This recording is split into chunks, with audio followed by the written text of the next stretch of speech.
So ayan guys, time check natin is 9 AM. So may nasunog dito.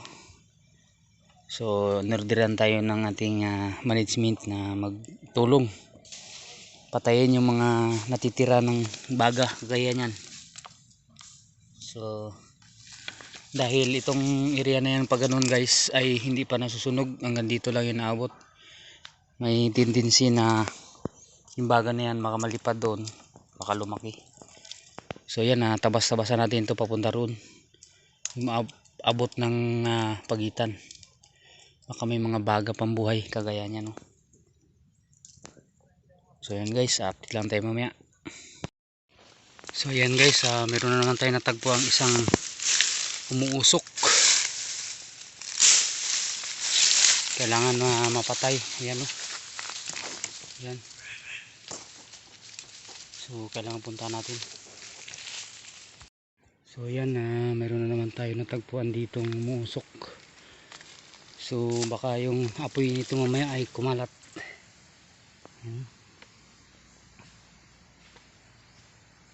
Kailangan mapatay yan guys. Dahil daming tuyong dahon dito.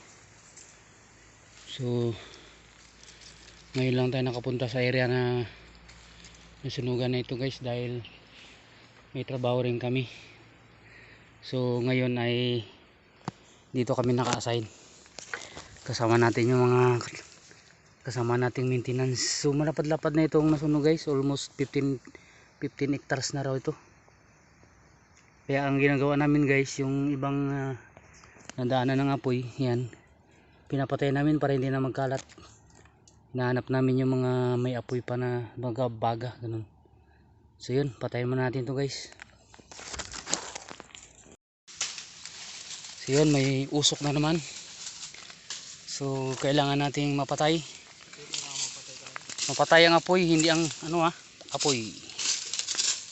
Yan o. Dahil yung area na yan hindi pa na yan nasusunog. Ang daming tuyong dahon. Kailangan hindi yan lumipat dyan.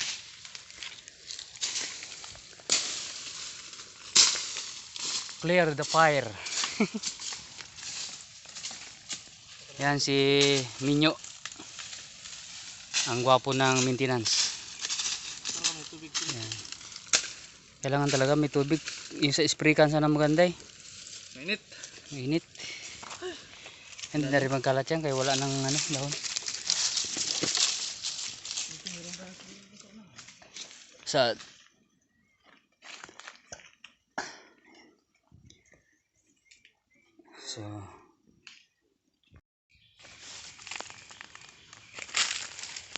So ang delikado ay ito.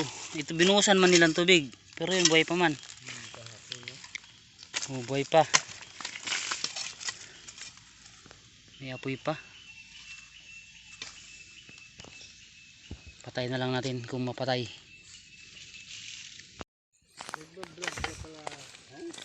Okay. Mayroon din. Konti-konti.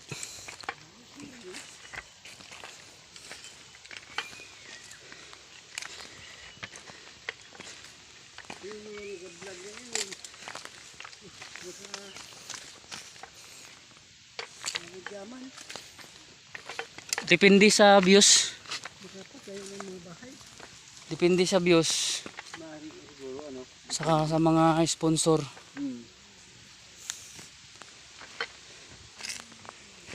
Ang laki ng kahoy na sunog na ito. Oh.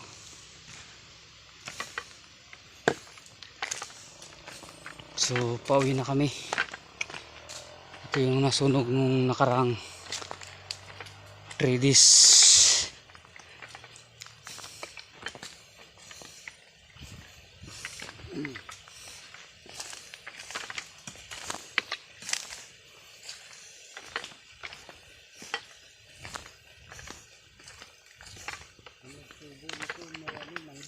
Mangyom talaga ito dito ang tutubo.